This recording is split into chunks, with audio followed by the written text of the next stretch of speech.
In this video, I am making vegan gluten-free pepperoni.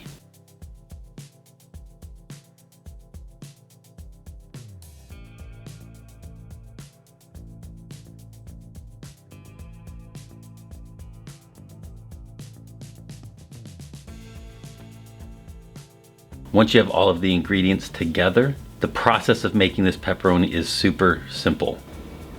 I'm just going to take these ingredients and put them in a food processor and blend it really well.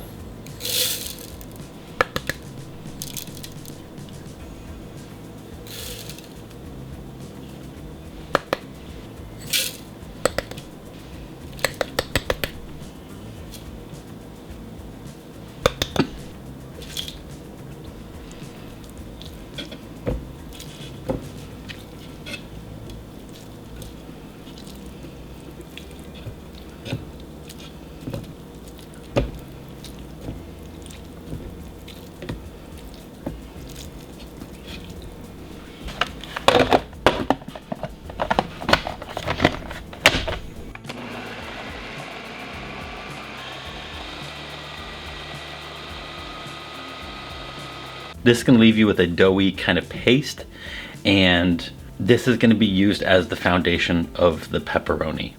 What I'm doing is I'm putting this mixture on some oiled aluminum foil, parchment paper, something that can go in the oven and cook off. And I'm then going to spread out the mixture, so that way it's about 1/8 to 1/4 inch thickness. And then I'm just going to add it right into the oven and let that cook for about 400 degrees, 25 minutes or so. Once this pepperoni is cooked at that 20-25 minute range, I'm going to remove it from the oven, and I'm going to use a small cookie cutter. Whatever size you want to use, that's what you can use. If you want larger jumbo size pepperoni, go with that. If you want smaller, use a smaller cookie cutter. Go ahead and cut those out. Take all the trimmings and fixings and go ahead and put those aside. Take your pepperoni rings, leave them on your sheet, add them back to the oven, let them cook for about another 15 minutes or so. If you want to add a little bit of oil to it, you can, that's totally fine.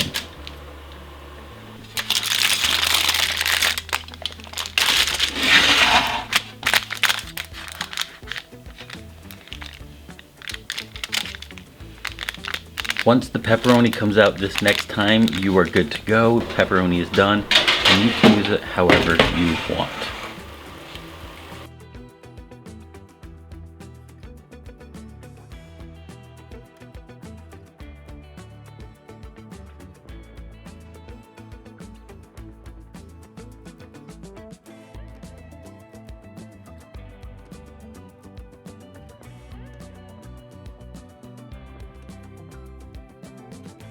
So when it comes to this pepperoni, you know, it is gluten-free, it's vegan, so that's fantastic that you have that option to go with when it comes to pepperoni.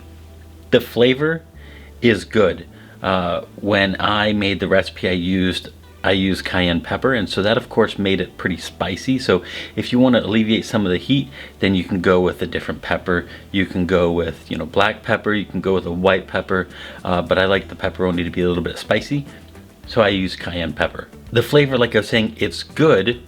You can definitely get away with using it as a pepperoni substitute, but the look doesn't quite look like pepperoni, right? The size was fine, but it had that same kind of tofu texture when it bakes, and it kind of creates ripples in it, and it dries up a little bit. So it doesn't quite look like pepperoni. Now you can still put it on a pepperoni pizza and have a delicious pepperoni pizza, but if you want it to look like pepperoni slices, then this isn't quite at the mark for you. Overall, this process was super simple.